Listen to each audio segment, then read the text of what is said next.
Volám sa Katarína Stríčková a teším sa, že v rámci podcastov Denníka N počúvate môj podcast v ženskom rode, ktorý tvoria rozhovory s inšpiratívnymi ženami. V ženskom rode sú totiž v slovenčine tie najsilnejšie slova: dôvera, pravda, spoľahlivosť, odvaha, múdrosť či pokora. Ale aj zrada, pýcha, nevera, závisť, prehra či smrť. Osobne som presvedčená, že nad nimi všetkými stoja láska a nádej. Nech vás naplňajú po každom vypočutom rozhovore. Ursula Keller sa narodila a pracuje vo Švajčiarsku. Je špičkovou odborníčkou v oblasti ultrarýchlych laserových technológií, výskumníčkou, pedagogičkou, nositeľkou viacerých patentov a v roku 2018 dokonca získala od Európskeho patentového úradu ocenenie Európsky vynálezca roka. Stretli sme sa v Bratislave, kde Uršula prišla ako členka medzinárodnej poroty, ktorá ocenila najlepších slovenských vedcov v súťaži ESET Science Awards 2019. Vždy ma fascinovali ženy, ktoré sa vedeli presadiť vo svete vedy. Ten sa totiž stále považuje skôr za tradičnú mužskú doménu. Že to tieto ženy nemajú ľahké, dokazuje aj dnešné Uršulino rozprávanie. V ženskom rode dnes nie len o nádeji a láske, ale aj o živote s dyslexiou a dysgrafiou, o pocitoch frustrácie, o húževnatosti a o tom, že o využití veľkého talentu ženy niekedy rozhodne náhoda. I didn't know until last night that we would be sitting here together today. And I was in the theater last night with a couple of my very good female friends. And when I got the text that the interview is on, I was like, oh my God, I need to run home and start studying. And they said, what are you going to study? And I said, well, something from the laser physics. And they was like, are you sure that you are going to, learn something overnight? So I said to myself that it's no point in actually, study what is your point of experience and excellence.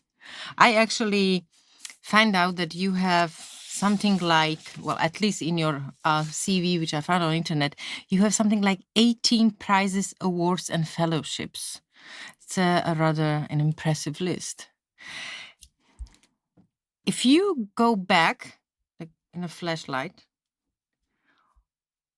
when was the feeling in you as a young girl when you felt that the world of science and physics is something of a great attraction to you? So I grew up in the 60s and 70s. I was very one-sided gifted. So I was actually lucky that I was slightly dyslexic and had a hard time to learn to read. I was very good in math, which is unusual for a girl. And so actually I was really lucky that I couldn't do too many other things than math. And that actually didn't leave me too many options, because otherwise, having grown up in the middle of Switzerland, the pressure would have been to do something different. But I was really good in math and I really enjoyed it. For me, it was like a game. I really always liked it and I was very good at it. But it wasn't enough if I wanted to do something also understanding how nature works. And from all the sciences, physics for me was the one which had the least amount of things that you had to learn by heart. It was logical and beautiful. And so it was by exclusion principle. There was only one thing left. It's fantastic you say there wasn't really anything you needed to learn by heart, because actually for me it worked the absolutely other way. The only way how I could understand physics was to learn by heart. But then you never understood it. I never understood it. Right. I remember the feeling I had when the professor was asking me to come in a classroom to come up and just to start calculating something. And I had, the horror in me because I knew that I'm not going to be able to do it. And I had a horror for any a German writing, the Aufsätze, as we called it, I mean, yeah. Well, at least I see the balance in the universe. We have a balance in the room, at least. Thank now. you. But let me ask you the question. At the time, you said 60s, 70s, did you already know, or your parents and teachers, that it was dyslexia? No, at that time, it was not known. I mean, it was just clear, whenever I had to write, a dictation of something, I would turn things around. There was not a single sentence without lots of mistakes. Did you suffer much? Yeah, I mean, I come out of a working class family. My family's worries was that I cannot go into the so-called secondary school, which then leads into the vocational schools. But the funny thing is, as I grew older during the teenage years, actually it slowly disappeared. So it's actually interesting. So it's kind of self-corrected. But, I had a really hard time to learn to read, right? Because just a couple of weeks ago, I had a lady here, an expert on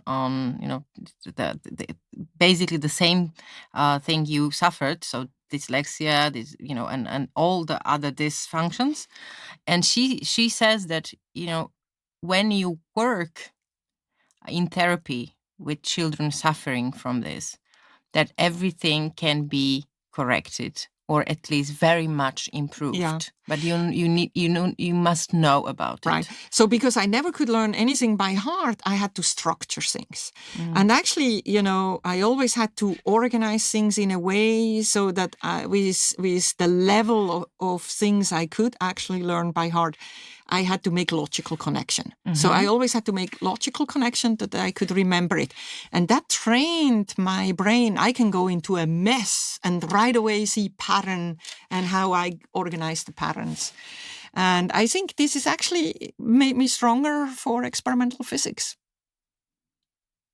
The attitude you needed to I actually think, as people say that cannot see, they improve their hearing. So you just compensate by learning something else. And I actually always say we don't need to be perfect everywhere. Some people are perfect everywhere. They actually have the problem of choice. What should they do? I actually think you just need to be good somewhere and let the other thing not stop you. So find out where you're really good at and what you really like, and make sure the other things are not holding you back. So I know when I write a German text and it needs to be perfect, I write it and let somebody else to go over it so that we have not too many mistakes in it, right? When you said that you were good at maths as a girl, let me ask you a question which may be full of prejudices, but is it true or is it not that boys and girls have different attitudes and different skills and different talents for maths, physics, chemistry? I don't think so. I actually honestly think that it is only our social prejudice. I really believe that both girls and boys can do equally good in lots of things. We have the normal distribution, which is very wide. And I actually think we get pushed from our society in different areas. And I think, I think we should be more open to just basically follow our abilities and independent of gender or whatever, be able to promote our abilities. And the reason why I'm asking is that, there were times when people, probably mostly men, thought that subtler women and smaller women had different brains from men, and that female brains were not as developed. I think this is just a dead end, and I don't even want to go into this discussion because there is also some people who brought it up based on different races, and Exactly. I really think this is just negative because there is no study that I could find that would show any significant drift. And even if there would be in the study, because you have finite number of people you're testing, and they have so much influence from whatever environment they grew up in, I actually really think at the end, we have a very broad distribution, and the broadness of distribution is broader than any potential shift of the peak. I had a guest sitting in the studio, and we were discussing girls in IT.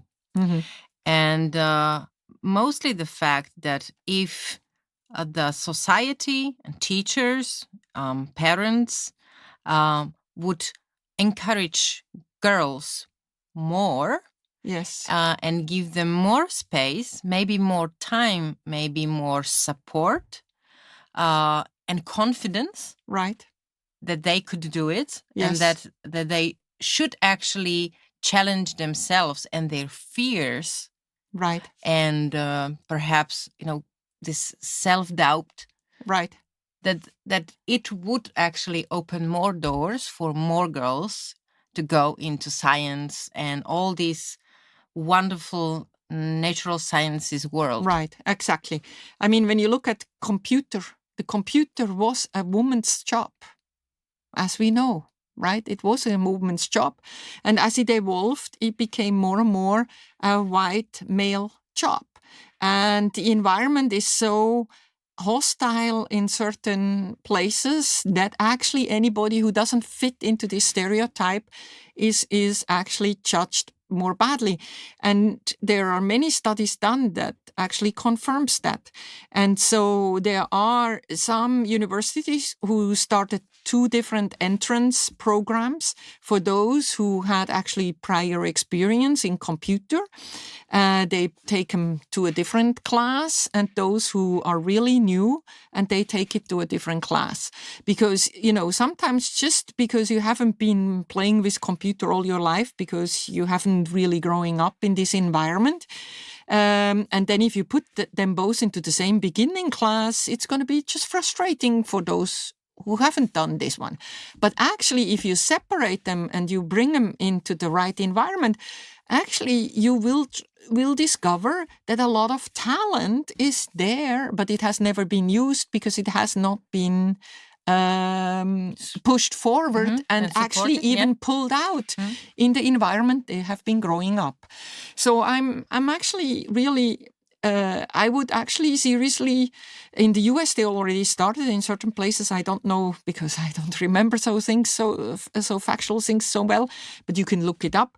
They already started separating this kind of students with the prior or not prior experience. And not based on gender, but based on experience. Experience. Right, because in the US, it's not just a gender question. Yeah. In Europe, it's very often just a gender question. And basically, they could show that after a year, then these 2 groups ended up in the same level. So I really think I actually even, you see, I ended up for some funny reason because I was in the inner part of Switzerland when I was growing up, and then in the third class, we had actually a Catholic sister teaching, and she couldn't teach the boys, and so we were separated as an only girls class and an only boys class. And and I was in an only girls class until the age of 16, and I have to say it probably helped me. And what? Yeah, because I even became a class speaker. I think in the teenage year, for a woman to become a class speaker is probably pretty hard. I was. You think we wouldn't have a chance in a mixed class? harder. Lesser? It's harder. I actually think I don't want to, there's all these pro and cons about all women versus separation. And I think when I have 2 boys and they're growing up and they have a more relaxed relationship with them. But there's still this stereotype that the women tend to not go into these STM fields. And I actually really think sometimes it would help to just separate a little bit and keep them together and, so that they can evolve. I remember my own frustration at school. I was actually quite a good student in almost everything until the moment where I probably needed more time in physics and mathematics. I just when I had the feeling that I understand, I pretty much understood everything, and when the speed of this STM field, as you say, so science, technology, mathematics, I felt that I wasn't that quick in that. Although I was much quicker in everything else than other students, my frustration led to like hostility toward it, Right. You understand? That I was just like, oh, well, and I'm fed up. I don't want to do it maybe anymore. you even were exaggerating because maybe you weren't actually as weak as you were thinking of, right? Yes. So that's this is the problem of girls, right? Yeah. We are much more, there's many studies done that show that women tend to estimate their abilities below what they actually could do, and the guys tend to estimate their abilities above, right? But, again, there is a huge difference, right? There is, of course, I actually really think what would also help in the education is to introduce science earlier in school before the teenage years. I always have been kind of suggesting we should have, we have all the classes rotating through the exercise, there is these shared facilities to do the sports and so on. So there should be a shared facilities for the school where the kids go once a week, or a half a day a week into the science center where they learn by a special teacher, which don't need to be the normal teacher, some of these science concept, and you just build it up. To see it in practice, right? Yes, in practice with experiment and with some concepts which they could evolve so that they start observing more and get some more science concept educated from kindergarten to the teenage years, because I think you need to create the interest. What is an engineer? What is science doing? And so on already in these years before you hit the teenage years. Because, the teenage years, as a parent, you just have to... It's difficult. Yeah, it's difficult. You have to just go in survival mode of operation, right? And do damage control, right? And then... This is fantastic. At the end of those years, you'll continue. Exactly.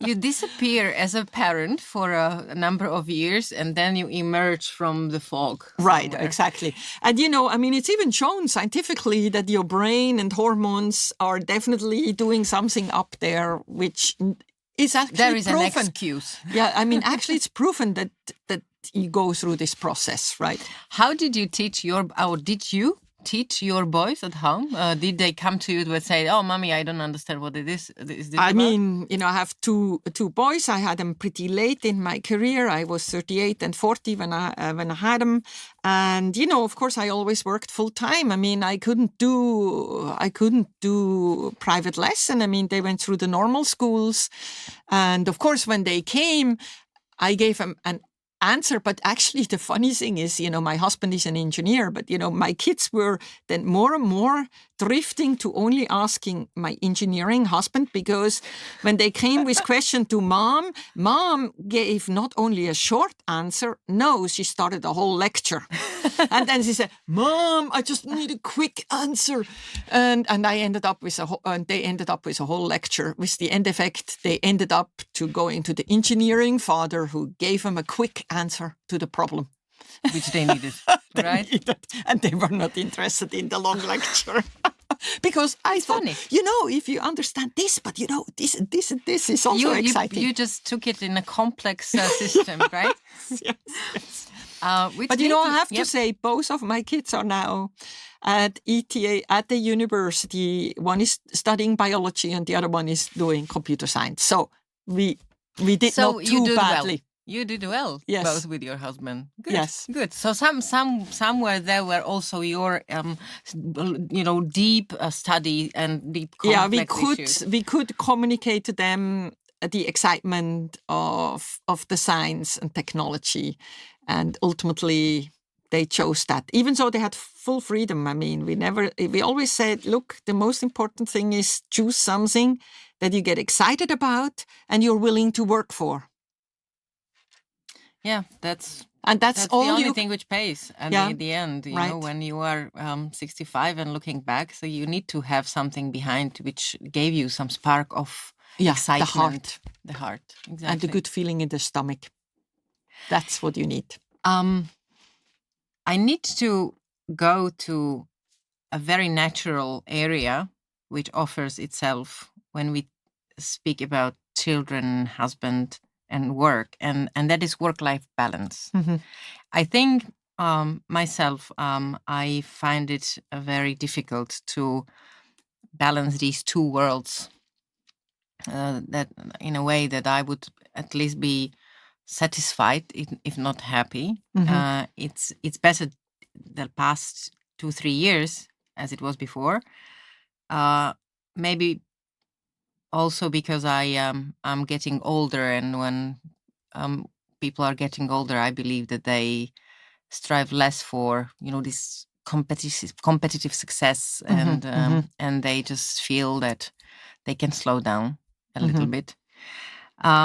I read a survey, however, in the Women Professors Forum, of which you are a member, which was partly covering the problem of achieving work-life balance. And there were areas where women are struggling, particularly in the area of how to support a family and care for its members, and how to actually excel in the area, in this case, of science. I am passionate about, or the scientist is passionate about. How did you feel it when in your life? So it is definitely an issue, but I think the one thing you have to do to accept as a mother that you're not the only person who makes your kid happy. Actually, as long as you take care so that your baby and your kid is actually taken care of by a lot of really loving people who all contribute to their development, and you share your kids. You're not going to be the only person. I actually think it's more healthy for the kids of me not being their only main contact person. First of all, they have a father. Then potentially they have a grandfather, a grandmother. They have brothers, sisters. They're going into a daycare. So my kids, after the age of 10 weeks, got 5 days a week into a daycare. And so actually your kids are being carried by many caring people. And actually it broadens their horizon. My kids gone through that. I think they never had any social problem because they learned to socialize from day one, right? They can't even remember not going to the daycare. And I never felt guilty because I made sure that when I wasn't with them, that their care is taken well. I mean, they're taken care of. And for example, and I think sometimes you have to really let go. The kid is not yours. It's somebody that you created together with your husband, and you let this person evolve. I mean, it's like a flower, they slowly open up. I mean, anyway, I found it very fascinating to watch my kid's character evolve as it evolved, right? Each of the kid, even though you treat them totally equal, they have their own characters, of their genetic, personality, their personality. You sometimes find in your and kid, all you can do fascinating. as a parent is help to guide them to become very positive members of the community. And I think you can do it actually better by sharing them with many other people, because each person is adding value to the kid as it grows up. Did you grow like No, this? No, I grew up. My mom became a full-time housewife at a very young age. It was something like she had the first kid 21, 3 years later me, then 2 years later my sister. And I grew up and I could see that she depended on my father. I was very close to my father, but I never wanted to be like my mother. So it actually took many, many years until I could develop a closer relationship to my mom, because for me, it was clear I not want to be in this dependent role. I was daddy's girl, and I kind of more looked at him as a role model, even though I was a girl, right? So I wanted to live a life actually of a man. I thought that was much more exciting. Much more fun. Much more fun. Because of independence? Why should I be at home and clean up after every single person? I did not want to do that. And this is exactly it, that the expectation and traditions of many societies, and we are talking about Switzerland, of course, I mean, I'm not going to go into the various nations and roles of women and men in them, but I mean, we are talking about Europe, and still the expectations of what a woman should do, right? And particularly after she's married and after she has children, and what she should not do, right, is something of fascinating to me, and not necessarily in a positive manner. No, I mean, I really think, first of all, what for me is important, we are a person. I don't care what sex, what orientation, what color, we're a person, right? And we reproduce whatever the form is we are doing, right?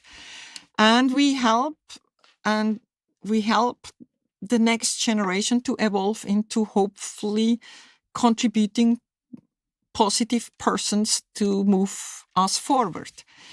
But we don't have to, it doesn't mean that I have to give up my dreams. I want to have my dreams. Actually, my kids are now proud of their mom, that she did what she did.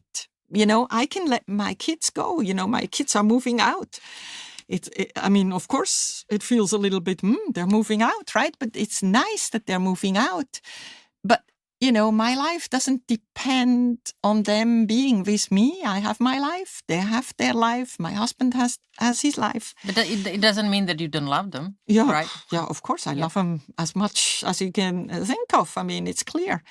I mean, and they're loved by my husband equally. So the nice thing is both of my sons had an equally close relationship to their father as to their mother. And, and I was lucky that I married somebody. He told me right at the beginning that he doesn't want to have a woman who will stay at home. But then he was also willing to change the diapers as much as I did. Right? So we negotiated very often who can work longer. So, well, and how did those negotiations end? So we have, we're both scientists, so that helps. So he's an engineer, I'm a physicist, so we go about this one very, very rationally. And so we then divided up the days. when they got into the daycare. And basically, my husband then started a company and had much of international clientele. So he needed to be active in the evening. So we said, okay, you pick up the kids in the morning, bring them to the daycare. I get up and just go and work, and I'll pick up the kids in the evening from the daycare. And so we had this kind of arrangement during the week, and we planned no social activities during the week. That's how we organized it. I spent the evening with the kids and my husband the morning with the kids. And the weekend we tried to keep free. So we tried to you be together. Yes. So, but then we had also the red flag. So sometimes we had to work on the weekend because there was a deadline and we didn't get it all done. And so we said, then you can raise your red flag and say, hey, I really need to work. How often could you do that? Yeah, you cannot do it too often because that's not fair. Exactly. Right? So? And so we had this agreement that we don't raise, otherwise we had a serious discussion. Did you count how many flags? Yeah, you have to set priorities during this phase. You have to set priorities. You need to organize your work time. During the time I was at work, I was very efficient, right? I could not waste time. Exactly. The time management is crucial. Yeah. But the question is, or it's not really a question. It's just that I feel that what men and women partners, in a partnership, whatever it is, a husband or a husband, wife or not, but there is a need for justice. Right. They feel in division of the duties. Right. They have. Absolutely. The good news is also if both work, you have double income. So we delegated everything that we could do financially, we delegated. We, of course, had somebody to help cleaning and so on. Everything that we could delegate with money, we delegated so that we did not have to spend on the weekend to clean the house, right? So you didn't have to put the dishes in the dishwasher and iron in the evening? Yeah, we had a cleaning lady coming twice a week, and in between we of course did that, but then we always did it with the kids. They had to help. So the kids were then also part of our household. So as soon as they were growing up, they got their own little jobs, right? And that's how we evolved. So we were a community, right? That is a fantastic approach, because I feel myself that what the mistake I'm doing is that I often do a lot of jobs. I'm actually repeating something I hated when my mom was doing. And it was like when she asked me for something I should do at home, and I didn't do it immediately. She would rather do it herself. Yeah, but that's stupid. So you need to be a little bit. So Yes, you need to be a little bit relaxed. That things might not be so perfect, and that's okay. And you also because I was of course a little bit ahead of the game changing diapers. I learned this already in the hospital, so I was already a little bit better changing diapers when I came home with the baby, and my husband wasn't. And then first I watched him, and I was thinking, oh my God, this you don't do it this way. But then you just let them do their diapers whatever way they do it, right? You need to be also... And were you able to hold yourself? Yes, you have to. Otherwise, you're gonna get that job. But this is it. I think that this is what women do. Yeah, that's stupid. So stop it, stop it, stop it, stop it. There's different ways of putting this diaper on. And, let's look at it. My kids had the diapers on one way or the other. Ursula, I'm sitting here in the studio with one of the best brains in physics in the whole world. When I was told that you are really, you're so close to a Nobel Prize for physics. And I'm talking about changing diapers with you. Right. And I really want to thank you for it, because it makes me feel so close to you. And I believe that all women listening, and not only them, that men listening to this can feel just happy being ordinary, because this is what we need to know. Right. Going back to what we very briefly touched in the car on the way here to the studio, and going back to this gender roles in work and in the whole world. I started to do this podcast because I wanted to give women more voice and a platform where people would always know that they would find voices of clever and inspiring women. How do you look at women in the world, in your profession? Do you feel that the gender equality is there, it exists, or is there any lack of gender balance? I'm actually a little bit worried, to be honest. I actually think to a certain extent we are making a little bit negative progress, but also progress. But I actually think what worries me today is a little bit that it becomes the gender gap, the gender issue becomes more brutal, I have to say. In what way? On one side, maybe I have to say also, I grew up in the 60s and 70s. And, this was the revolution. I was actually convinced there is no discrimination. This is a topic of the others. I was really convinced all I have to do is just deliver my performance and that's it. And I have equal rights. And it took me many, many, many years until I finally had to admit pretty much when I got pregnant, I had to admit, no, we still have discrimination. So it took me a long time to recognize there was discrimination. But now when I watch the whole evolution, we have this Me Too movement. Then we have this development that really worries me a lot is that we have excellent women scientists, a high number of excellent women scientists have been fired because they supposedly have bad leadership capabilities. We just, ETH is just fired the first professor ever, and it happened to be an excellent woman scientist, actually a colleague out of my department. And the reason was lack of leadership? Yes, lack of leadership with regards to graduate students. And, I think we have a lot of polarization right now, and the way out of this situation is only better governance, right? And maybe I need to explain this a little bit more. On one side, we have now this Me Too movement, which is really justified because for many, many years, there have been so many women been sexually harassed. There was no way, because of the power structure, that they could get recognition. Have you ever witnessed something like that? I mean... Not maybe yourself, but witnessed, I mean. I know of people who've experienced it, right? So, I mean, it's definitely something, and the women in the past, even if they mentioned it, they were punished for even mentioning it. There was such a huge power drop between these people. And of course, you could also abuse it, right? You can pretend you were sexually harassed, even so not, and destroy somebody else's career. So, I mean, I actually think, in each group of people, you have an equal distribution of good and bad people. And in every system, you will have people who abuse the system.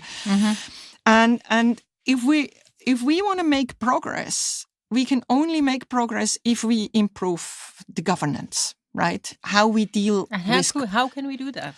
Yeah, I mean, for example, at ETH, this woman had no chance because she was not liked. She was accused by students, anonymous accusation.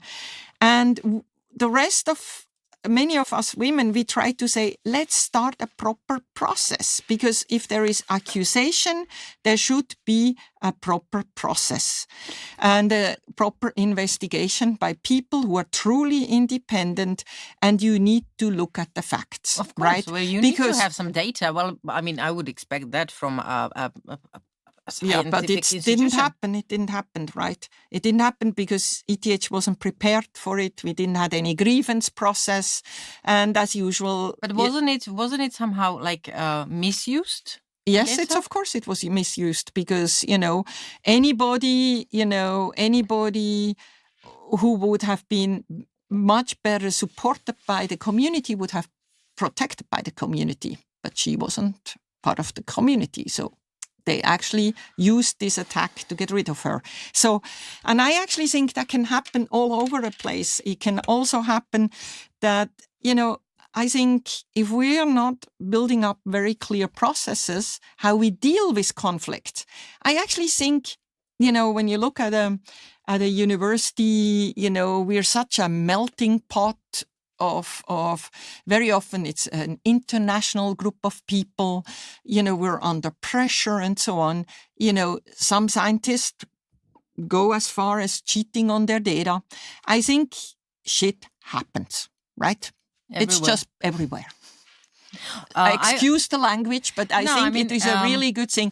But, I actually think let's just deal with it, because if we're not learning to deal with it in a very good governance praise, then we're separating more and more. We're not coming together. We need good governance. This is actually, I really think, I have already colleagues who tell me, because of all this Me Too movement, I will never hire a woman ever again, because I'm so scared that if I have a conversation with a woman in a closed room, or if I push her a little bit for more performance, I'm gonna be out there host and lose my job. Right. So it's like at the same alibism, time, just to be not to be accused of right. something. But that cannot be the way forward. I had a lot of really excellent male scientists who promoted me and also challenged me. And if we give this up, then we give up too much. So we need to come up with governance. And right now, actually, the situation actually in the top university is the worst, because the pressure is the worst.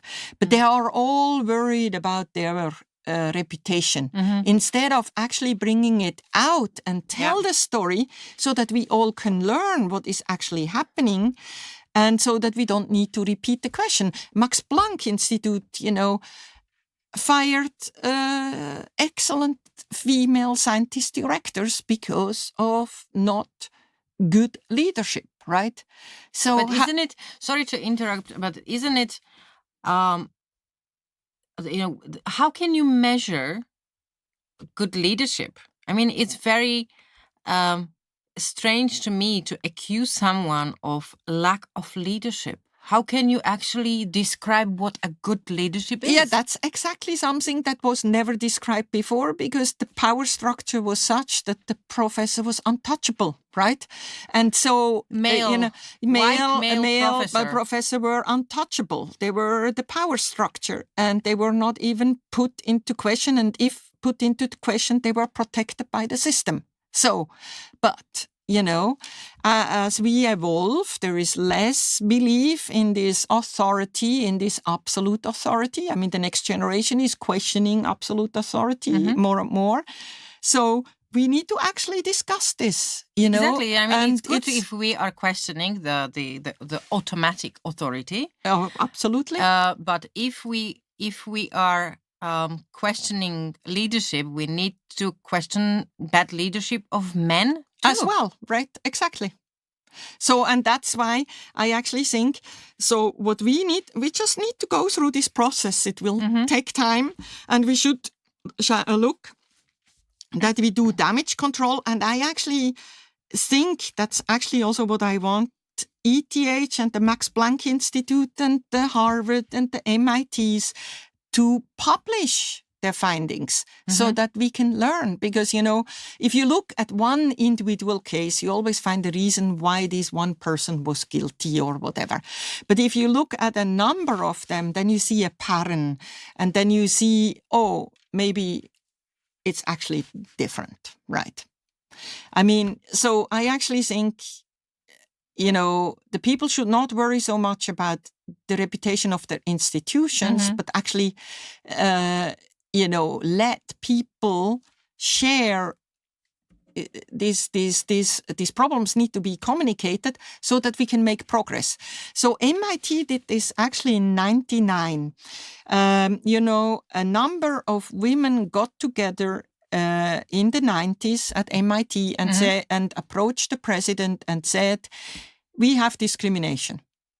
And the president didn't go and threaten them all to shut up and don't say anything anymore. No, he said, okay, let's take data. And they took the data and then they actually published the whole data. And I would recommend everybody to read this 99 MIT report because you can learn a lot. I actually read it. For me, it was for me personally and for my generation, for female scientists in Europe, I've heard it from many of my colleagues, it was a lifesaver. Because 1999, I had just 2 kids. I was about ready to quit. I had so many, everybody was saying, oh, you're not nice enough and you're not this and you're not that. I just had 2 small little kids. I was struggling, everything was a little bit over my head. I was about ready to stop. And then I read that MIT report. And then I realized, it's not me. So it just I took could the guilt push from you? I could push all this stuff away and I could say, hey, it's not me, it's systematic, it's what all the women experience. And, I could push it away and I could focus on my work and I could continue. And actually it really helped me. It kept me in the field and I kept going and it gave me the strength to go on.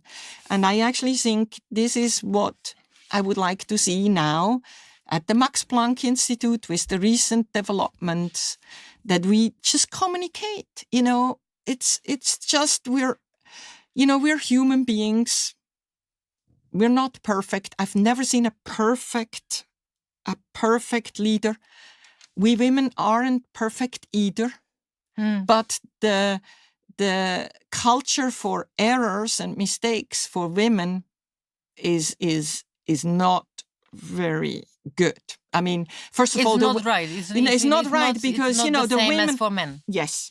There is a very good Einstein quote, nobody tried if you've never made a mistake, you never tried anything new. Yeah, it would be nice if this would apply to women too, right? We are not perfect. I'm not a perfect leader. I've never seen a perfect leader. We make mistakes. If we never make mistake, we're not moving forward fast enough. We can learn from our mistakes, but we need this culture for all of us. And I think what hurts now a lot of the excellent women, first of all, the women put themselves under a lot of pressure. Exactly. Of always not even in science. I mean, everywhere. No, everywhere. We think we're not allowed to. When we make a mistake, we're really horrible to each to ourselves. Yes, we agonize instead of saying, hey, it's okay. It's okay. We make mistake. I'm a human being, right? And once we punish ourselves, right? A lot. Instead, then go and apologize, calm down, get a little bit anger management, and then go and apologize, and let's move forward. We're all making mistakes, but we need to let us grow, and I actually think the women don't get that one right now. I was listening to you very carefully, and I was just thinking that, if those institutions would understand that it's people who are making them those extraordinary institutions. They are not the buildings, they are not the equipment, they are the people. The people. And they need to protect the people, not protect the institution itself. Once they stop protecting the people meaning men and women together, right? Then in a couple of years it may turn against them. Right. And I'm just looking at the 20 years. You just said that the 99 report is 20 years right, back. Exactly. If you would leave, if you would have left in 99, yeah, your 20 years of work would not be have there. Yeah. You would And not that have was all happened. because at MIT there was a great leader who could actually respond. They published this MIT report, and I have to repeat it again. Go and read it. It's online. And you can, if you don't find it, I'll send it to you so you can connect it to your podcast. I will definitely Because you do need that. to read it because, because it was a very special report because the people were actually interviewed, the women were interviewed, and some of the women said, some of them very successful women, and still they were discriminated. They were unhappy. They really did not like the culture and the environment they're in. And they said, by actually showing that, the president was saying, if you just look one story, you could say, oh, maybe the woman is just not nice enough, not diplomatic enough, or whatever. But if you then looked at all the women together, you could not anymore argue that this was not discrimination. If you see the pattern, it's not just the one thing. Right. And I mean, in science, you must know it more than Right, exactly. the other people who are, right. who are looking at it. I'm just curious, what those 20 years, what it was filled with on the, the scientific field. I mean, What it was a very productive time. And, I'm luckily also had a husband who said, you're not going to stop. And actually, after I had my 2 kids, so I started my career in more applied physics, which is actually easier for a woman, because if you build a better laser that is better than any other laser, you can't argue, right? Because the laser it's there, right? It's there, right? You can't argue. Whereas in fundamental science, the benefit and the truth might take some time to come, and you can always argue. So it actually made it easier for me. I was lucky enough, for whatever reason. I was actually very good, obviously, in my studies. I could have done fundamental science, but I always thought I need to earn some money and I need to find a job because I wanted to have this financial independence. Mm-hmm. Even when I was married, I thought I wanted to have my own job, no matter what, right? That was for me crucial. That's how I grew up and how I wanted to be different from my mom, right? I wanted to be... it was a core motivation. That was a core motivation. Okay. And so that's why I probably chose the more applied work, because initially I actually was planning to go into the industry. The academic road came only later. And so after I had the kids, then I actually started then the more fundamental work and got into attosecond science. And now today my work is divided between applied and fundamental, and we've done a lot of really interesting work. And I watched the video with 1.00018 zeros, 1 second. For the attosecond, yes. The attosecond, right? Yeah. I mean, I can only say is, for me, I can only say to all the women, I mean, the science and the technology is so rewarding as a job, right? And it's I would like to have more women be helping to shape the future, because the science and the technology is an important tool that shapes the future. And I would like to have more women being part of shaping this future. I was thinking about how artificial intelligence is going to change our future, our jobs, and how big the impact will be on women. Yeah. And I think it will be big. It will be big, and it will be big for everybody. And I think the women should contribute on this. And I actually also think artificial intelligence could also be great for teaching, right? Because, really good artificial intelligence could actually have some really good teaching programs so that the different people can excel. And you repeat certain problems until you get it and not, keep the whole class. It will be very patient, yeah? Repeating it 1,000 times until you really get like it. a GPS, next turn right, and if you don't do it, nobody tells you you're stupid, you missed the exit. No, it says, then the next possible way, make a U-turn, right, with a nice voice, right? With a nice voice, never, just curse at you. Yeah. What I meant to say, though, with the artificial intelligence, sometimes it can be it definitely can be a good one. The good effect, but the bad effect is that I think that many women are occupying jobs which may be actually cut by introducing artificial intelligence.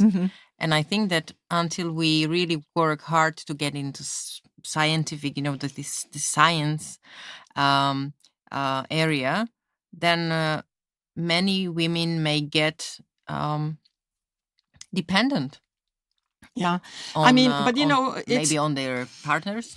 Every technology is replacing certain jobs, but it also creates new jobs. Somebody has to feed. Exactly. And somebody has to feed this. We need to be able to feed them. Yeah. So, the key is to get educated and not, no compromise on education, no compromise on giving up dreams, no compromise of giving up your professional life just because you have a family. It's a good ending before I ask you a couple of questions, which usually are at the end of the podcast. Did you have any of your childhood dreams which came true? Oh, I've gone way beyond my childhood dreams. I was in a working class family. What I've done until now is beyond anything I've ever could dream of. Were you afraid of something and of which now you are not afraid of anymore? I think I'm more worried about health. I just turned 60. So, life has been so exciting, and, there will be an end one of these years, of this fun. And, but on the other side, I can say if I had to die tomorrow, I would say, it is incredible what have been able to do. Do you think there is a boundary to humans' knowledge? No. I think we have to work on the ethical and moral issue. I actually think more than ever we have to remind us about the fundamental moral and ethical issues, right? And this is something we should get more strongly into the education of the people. Maybe you can, by cheating and whatever, you can get a benefit on the short run, but as a whole, for our society, we lose. And actually, in your personal interest, it is not good to cheat and take some shortcuts. And the last one, what are you the most grateful for? That actually in Switzerland we have an educational system which is open to everybody independent of the financial means. And I actually went through the secondary school, and we had a national program that advised and evaluated the students. The students on their next step, and they did some basic intelligence test. And during this basic intelligence test, the outcome was that they said, "Hey, you should actually continue to go to the gymnasium, which is this school that is going towards the university," because that was never part of my goal. right? And my destiny. And so I think it is extremely important. This is, investing into the young and into the education, that we keep the educational system open to everybody and give excellent education to everybody. And that is something that should be our priority, number one worldwide. This is the door to the future? Mm-hmm. I mean, we have to educate the next generation. If we don't do that and we do a bad job, then that's not good. Ďakujem, že ste počúvali môj podcast v ženskom rode. Ak vás tento rozhovor zaujal, vypočujte si aj tie ostatné. V ženskom rode môžete sledovať a zdieľať aj na Facebooku. Napíšte mi svoje názory, nápady a hodnotenie.